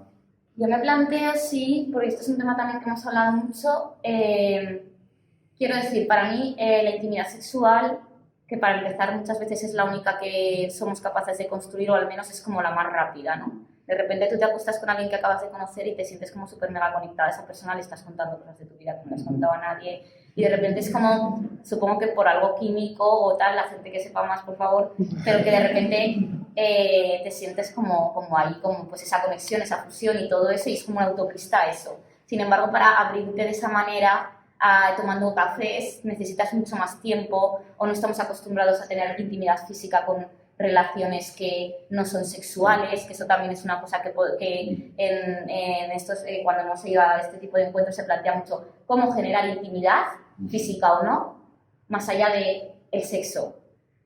Y yo creo que es algo que tenemos que pensar, ¿no? De eso sí que es mucho que podemos hacer en nuestra práctica cotidiana de cómo construyo esto. Y a mí yo siempre intento inspirarme en cómo tratamos a los gatos, de que, me viene al cuento, pero que quiero decir a los gatos que estamos acariciando todo el rato y les expresamos así cariño, ¿por qué no saben? Claro, Porque, claro, ya, sí. Claro. No, pero que me refiero, ¿por qué no hacemos eso con nuestra gente, sabes? O sea, a mí me gusta o sea, yo tengo intimidad física con gente que... Entonces, bueno, sin más, que es una cosa que yo creo que tiene que ver con esta generación de intimidad que se crea cuando te compartes a nivel sexual. Pero bueno, esto es como mi reflexión, pero me encantaría saber si otra gente ha llegado a otra o lo ve de otra manera. Lo que habría que ver también es si es causa o consecuencia de la construcción cultural. Yo nunca tengo respuesta a esto.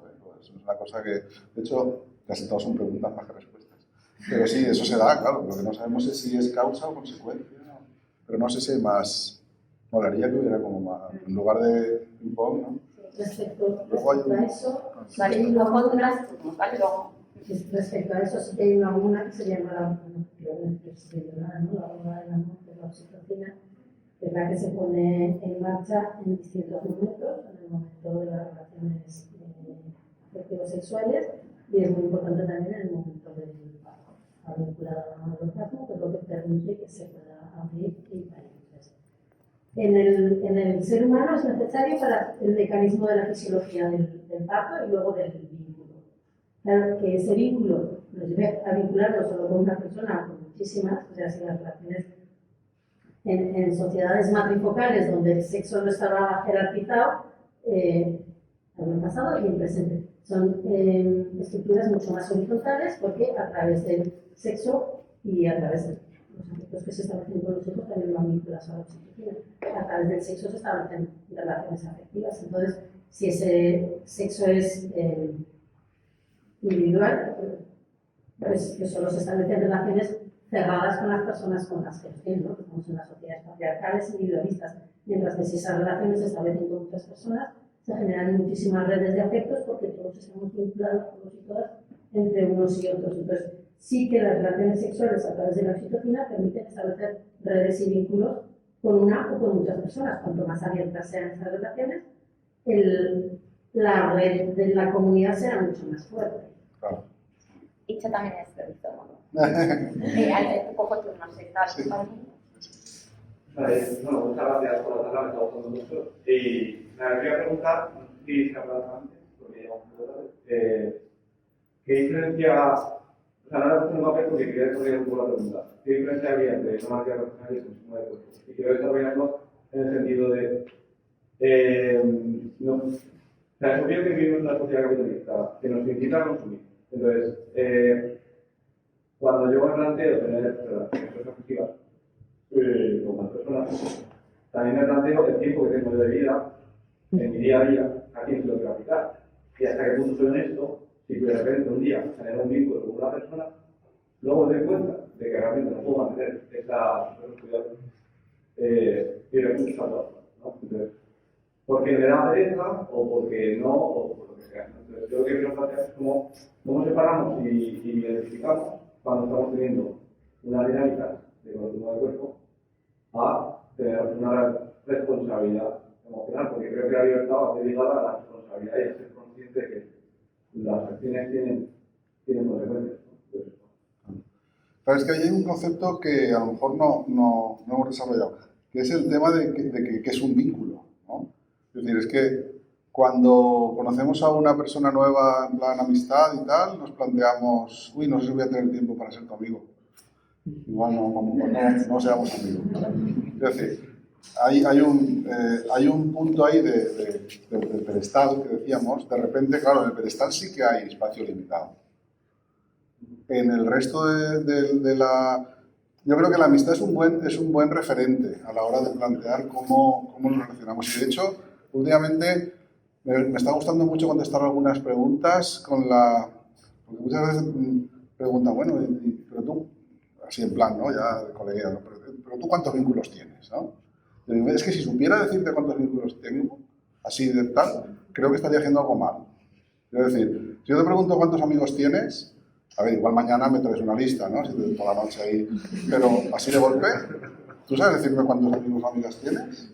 No, pues si sabes decir cuántos vínculos tienes, es que estás ya estableciendo un umbral a partir del cual es vínculo, por debajo del cual no es vínculo. Por eso digo que al final lo del consumo de cuerpos se relaciona con con unas prácticas concretas. Y la arqueología relacional no va de prácticas, va de cómo enfocas, es decir, una persona puede ser perfectamente asexual y encajar 100%, de hecho es lo mejor que puede hacer, seguro, por decirlo de una forma así muy gráfica, ¿no? Pero que casi que lo mejor que puede hacer es enmarcarse en el ámbito de la arqueología relacional. Y no haber ningún consumo de cuerpos porque no es el tema, ¿no? Es decir, que la arqueología relacional no es, en ese sentido no es una no monogamia. O sea, no es monogamia, no es la monogamia estructural, pero no es una no monogamia porque no va de tener varias relaciones de ningún tipo, ni de tener varias prácticas de ningún tipo, ni de tener varias de nada, o sea, no aparece el número. En la palabra, no, en la anarquía relacional no hay ninguna cosa que sugiera números. En no monogamia sí, es no mono, es distinto de uno, en poliamor, poli es distinto de uno. En la anarquía relacional no hay eso. Entonces, yo creo que la respuesta iría por ahí, ¿no? Porque si estamos haciendo el pedestal más grande, ¿vale? No estamos en este marco, ¿vale? Y efectivamente, cuando te vas al otro marco, el que hace un pedestal más grande, ojo, porque llega un momento en que no lo puedes sostener, claro, eso es así totalmente. Y la responsabilidad en ese sentido es muy importante. O sea, que quiero decir que está muy bien la pregunta en ese sentido, ¿no? Que hay que tener ese... Pero al final es que eso es una cuestión de ética, es decir, de cuidarnos, ¿no? Es lo importante al final. Bueno, primero muchas gracias por la presentación. Y nada, yo sí quería comentar respecto a lo que decía Gaitán y lo que ha dicho la compañera, que infiere nuevamente sobre una construcción de muchas cosas, ¿no? Pero es una construcción también biológica, quiero decir, o sea, no podemos controlar nuestras hormonas, después de personas que nos atraen. Y por eso creo que precisamente cuando hay esta construcción, este enamoramiento, claro, la pregunta de ¿y por qué con una amiga no me pasa eso? O con una persona le puedo acariciar o puedo tener otras prácticas que tengan que implicar pues, sexo o de ¿no? O sea, y yo creo que esto es como una reflexión pregunta, ¿no? Pero como cuestionando otras cosas también de que al final la energía relacional, o sea, es como una revolución para mí, ¿no? A nivel social, que, o sea, que creo que es como que ojalá, ¿no? Pues esto se pueda seguir, pero que al final también creo que depende también de qué manera nosotros, no, también lo decimos nosotras y nosotros, ¿no? De qué manera nos hemos podido cuestionar, nos hemos podido desaprender lo que viene en nuestras historias. Porque yo, por ejemplo, cuando yo me doy la psicología y, o sea, yo en grupos de apoyo, en círculos de mujeres, o sea, yo encuentro ahí la horizontalidad, encuentro ahí el apoyo, ¿no? Pero es como, es que lo estoy pagando. Y está muy bien que se pague, yo decía, hay profesionales, ¿no? Que lo hacen y es estupendo, pero ¿qué pasa fuera de ahí? ¿No? Y a mí para mí es como, quiero también, ¿no? Ojalá tener esos espacios donde, pues, que nos podamos estar compartiendo desde la horizontalidad, desde el cuidado, desde los límites. También me gusta mucho, ¿no? Los límites creo que también es importante, pero creo que surgen también esos límites desde cuando te conoces tú y cuando tú también ya has trabajado pues las relaciones familiares, tus primeras relaciones sentimentales, ¿no? Pero claro, es como tan complicado también por lo que decías de que cada vez tenemos nuestras, pues eso, pues que no, yo por ejemplo soy blanca y no tengo lo mismo que una persona negra, una persona gitana, una persona o sea, que al final nos atraemos un montón de cosas. Y también creo pues eso, ¿no? El no poder estar también juzgándonos porque es que a veces, pues bueno, llegamos como llegamos. Y bueno, todo esto es porque, como decías, lo de cómo podríamos, pues eso, ¿no? Incluir en nuestras prácticas pues esos abrazos, esos cuidados, sin tener que llegar a pensar, esto es, o sea, no sé, no me gustas, no, pues es que te quiero abrazar pues porque me transmites, pues eso, ¿no? Me transmites, pues buen rollo, no sé.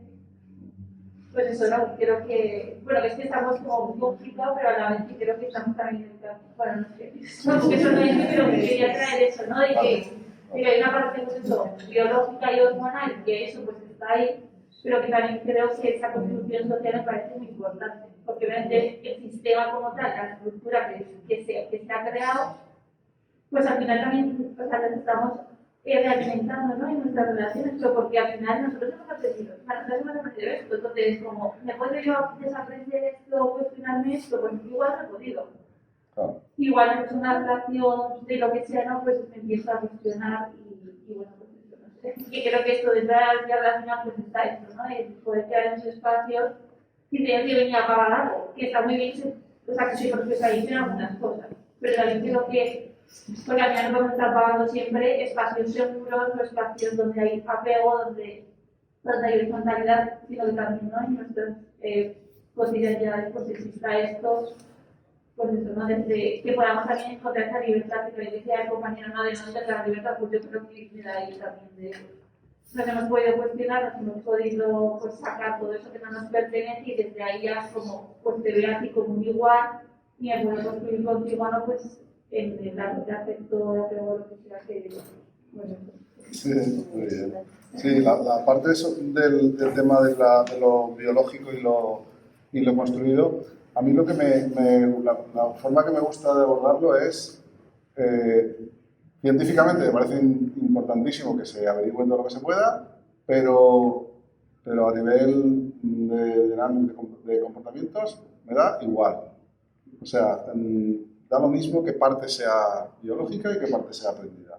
Yo lo que quiero analizar es a dónde queremos ir. O sea, imagínate, pongo un ejemplo en el libro, imagínate que de repente se descubre que las personas, de forma natural, tenemos la costumbre de matar a los bebés cuando nacen en invierno, o si resulta que no hay comida para nosotros, yo qué sé, por lo que sea. Alguien resulta que descubre en el registro fósil, entiendo que es un poco absurdo, pero es un ejemplo, ¿no?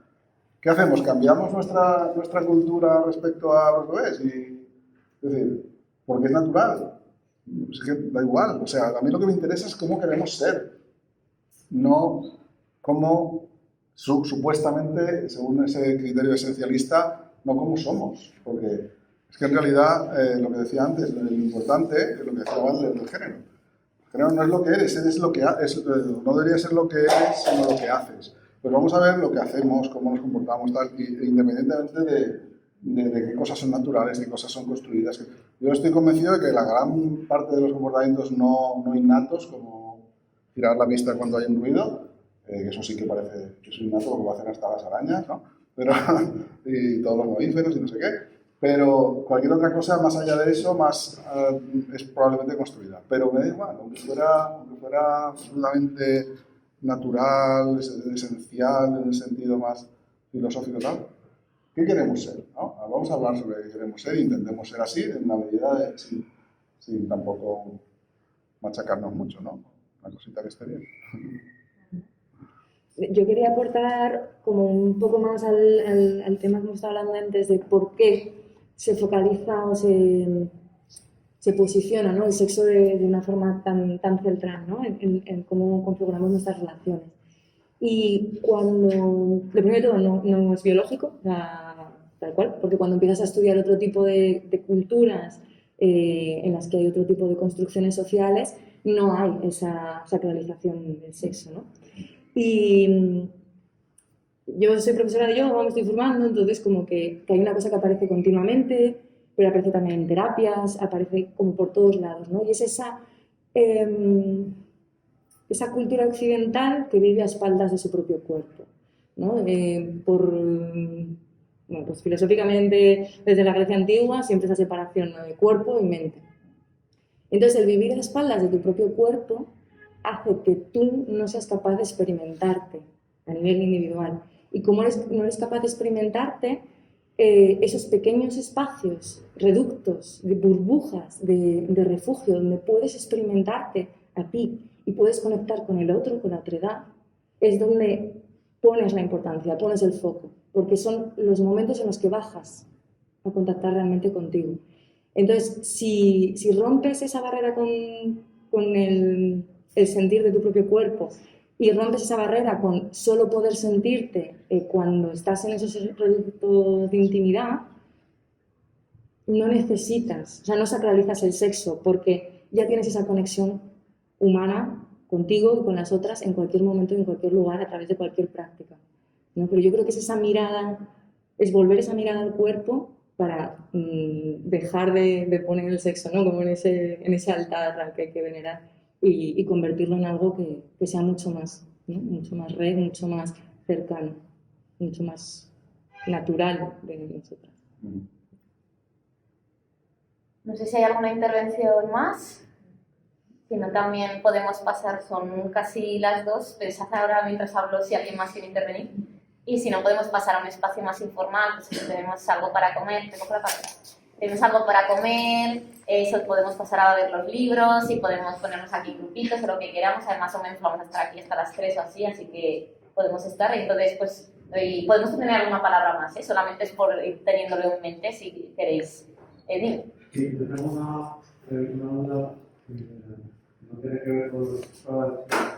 Me has dicho tú que tienes un tío muy de derecha y le quieres mucho, ¿no?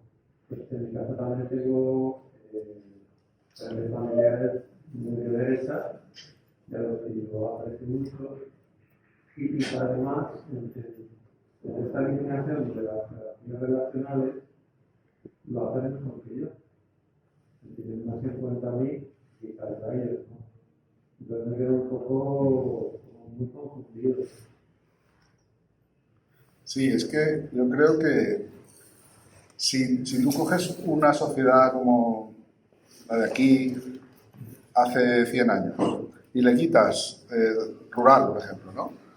Y le quitas todos los tabúes, todas las represiones que eran muy bestias, o sea, le dejé quitar casi todo, ¿eh? No estoy romantizando lo que pasaba aquí hace 100 años porque sería, vamos, mejor no haber nacido entonces, creo. Bueno, en fin, eso es aparte, pero eso ya no lo sabemos, ¿no? Cómo hubiera sido la vida, ni lo podemos saber. Pero lo que quiero decir, si le quitas, no estoy romantizándolo, pero si le quitas un montón de cosas como eso, los tabúes, las represiones, la moral, el control moral, sexual, reproductivo, sobre todo sobre las mujeres, bueno, todo. Si le quitas todo eso, realmente era una sociedad de apoyo mutuo brutal. O sea, una cosa un ejemplo. Pues hay que quitarle tantas cosas, ¿no? Como la broma, ¿no? Dice, bueno, este sitio está muy bien, si le quitas de la música, la gente, no sé qué, está fenomenal, ¿no? Ya no va a ser este sitio. Pero quiero decir que puede ser una inspiración, ¿no? Quiero decir que es verdad que las sociedades, o sea, no estoy yendo muy lejos, me estoy quedando en casi una experiencia personal de nuestros abuelos y nuestras abuelas, ¿no?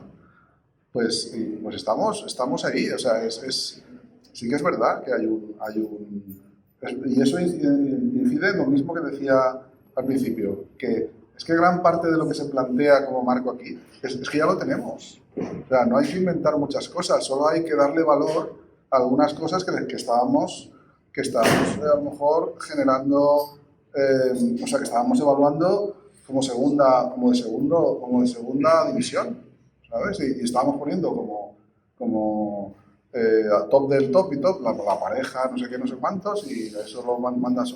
Y todo lo demás que tenemos, a lo mejor, simplemente con cambiar ese nivel, esa escala de valores, igual ya empezamos a notarlo, no sé. También me voy a colar, perdón María, que claro, que toda esta estructura de un pueblo nadie se moría de hambre, pero ¿por quién estaba sostenido? Por las mujeres. Quiero decir que en el momento que nosotras hemos soltado las cargas de cuidados obligatorias, esas cargas se han caído y nadie las ha recogido. Entonces, ¿quién las tienen que recoger? Los hombres. María, que también es del estómago. Lo que quería plantear es, ¿tú crees que para ser anarquista relacional hay que tener cierta situación de privilegio? No me refiero a un privilegio, porque es como hablábamos ayer, económico, sino un privilegio más de situación emocional, de estabilidad, una situación de salud mental, etc.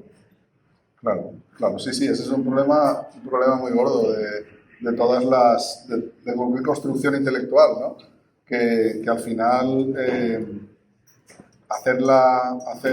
no sé, compartirla de una forma horizontal es muy complicado porque los privilegios es que se cuelan en todo. Es que se cuelan en cualquier práctica, en cualquier cosa que quieras construir, acaba siendo atravesada por todos los privilegios. Entonces, es una paradoja que normalmente la gente que se preocupa por ciertas cosas sea la que menos necesita esas cosas.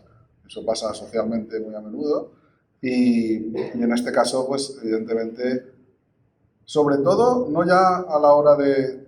en este caso, no sería una cuestión de que la gente que más se beneficiaría es la que menos tal. En este caso sería más bien que exige, cambiar el marco exige que no se te esté moviendo todo. O sea, tú no puedes de repente decir, voy a cambiar mis prácticas relacionales cuando se te está moviendo todo el resto del mundo. O sea, no tienes casa, no tienes ingresos, no tienes, no sé qué. Encima no vas a tener pareja. O sea, lo único que puedes tener, aunque sea una mierda, pero por lo menos no se mueve. O sea, porque las... En general no son muy exitosas tampoco las relaciones convencionales, o sea que también son terribles y caen mucho. Pero a veces dices, es que se me está moviendo todo, por lo menos. O sea, si encima también me pongo a buscar aquí, a deconstruirme y buscar que ahora no quiero tener celos, no quiero tener... O sea, para eso necesitas por lo menos que el resto de cosas, que haya una serie de cosas más o menos estables, entonces ya voy a enfocarme en el tema de que me sale dominar a las personas con las que me relaciono. ¿Por qué? Porque me han construido así, pero tengo que deconstruirlo. ¿Cómo lo deconstruyo? Pues con una faena, con pico y pala, pero pico y pala para todo. En fin, que básicamente la respuesta es que totalmente de acuerdo. Sí, que requiere una serie de cosas, de privilegios, que no todo el mundo tiene. También quiero decir que Roma de cuando decimos Roma de las Heras, si la queréis buscar, también dice que muchas veces, justamente, obviamente, aunque no haya un acceso a esta teoría en entornos vulnerables, esto se practica más que nunca porque la gente solo se puede sobrevivir con ese apoyo mutuo y que a lo mejor están haciendo más prácticas de anarquía relacional que nosotros aquí pensando las mil y una cosas. Entonces que también a veces hay mucho de esto en sitios donde igual no lo vemos, no le ponen esos nombres, pues como lo que hablábamos antes, por redes de solidaridad y eso, ¿no? Que al final aquí estamos cabezas pensantes pues, con un privilegio, pero que también saber ver dónde ocurren todas estas cosas. Sí. Bueno, pues pasamos al espacio informal, si queréis, os podéis también acercar aquí a hablar o lo que sea. Muchas gracias por venir.